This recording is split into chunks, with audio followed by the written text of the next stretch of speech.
And there was this strong hunger to learn. I was looking for someone who can be my mentor. And I used to read those magazines and that. So I saw this German photographer, Hellmuth Newton, a fashion photographer, quite a pioneer. And so I wish I could learn from this guy. And there's this one studio where I used to go develop films and all in Brigade Road called Prabhu Digitals. So there somebody one day, Hellmuth had come. And I assume this Hellmuth is Hellmuth Newton. I am looking for this Hellmuth Newton in Bangalore. Okay.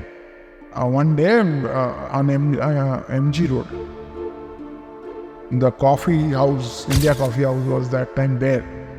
So I've gone there, sitting there and having a cup of tea, coffee.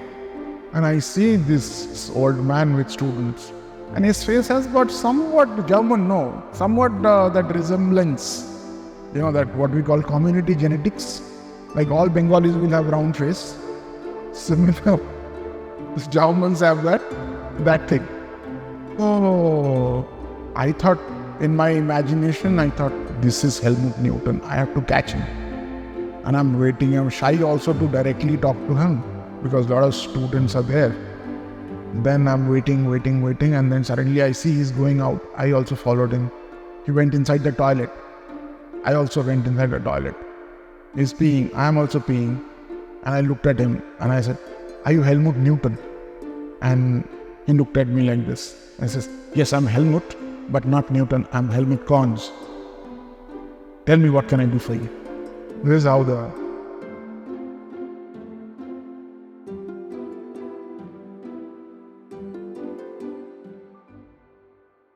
My name is Hellmuth Conz.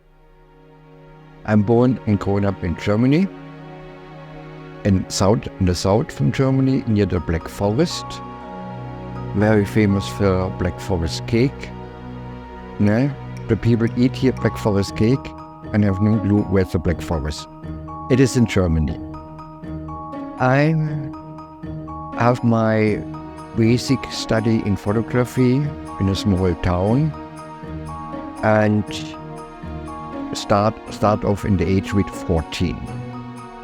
So this is a couple of days back. I stepped also out of photography a certain time, and I'm happy I'm back. Shifting 25 years ago to India, to Ooty, from Berlin to Ooty. And where I live a certain time in this town Ooty, I say, this is equal to my hometown those days. The people, sorry when I say this, to a certain extent, narrow-minded. But I suffered there 5 years. Then I packed my suitcase and decided I shift to Bangalore. And I'm happy I have done this.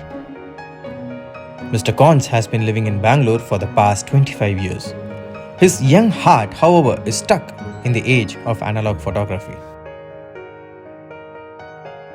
For me, it was a task to shift from analog to digital. I still love to shoot with the old piece. And the excitement is much, much higher. And you much more focus what you shoot. Here with this camera, you have only 12 frames. In the negative size, 6 in 6 centimeters.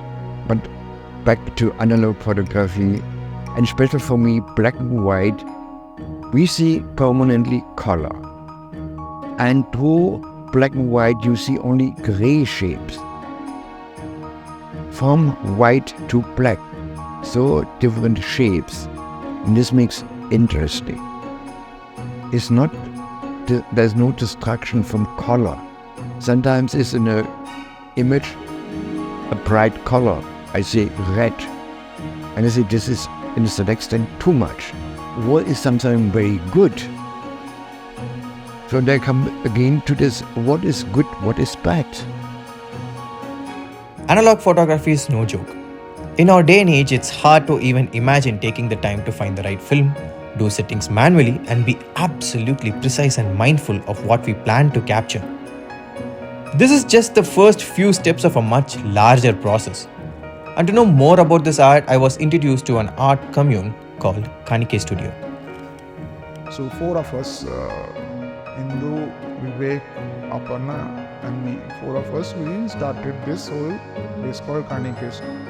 Kanike in Kannada means offering. I got my whole dark room here and shifted.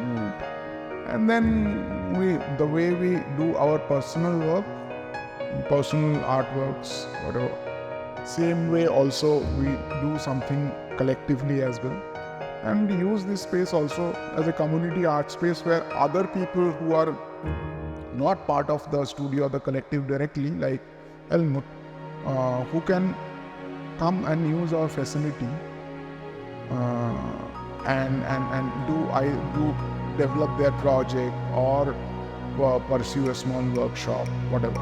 Like we also give this garage space for exhibitions and young musicians who actually have come here and performed, who can't afford to have a big So yeah, that's what.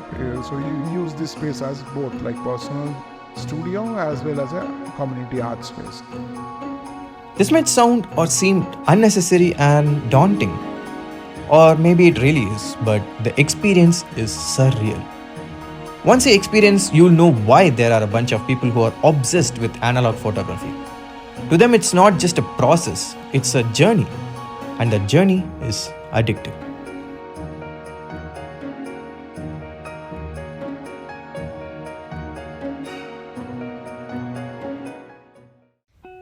And living in a house with a sort of rustic European aesthetics, it's evident that everything he holds has a story.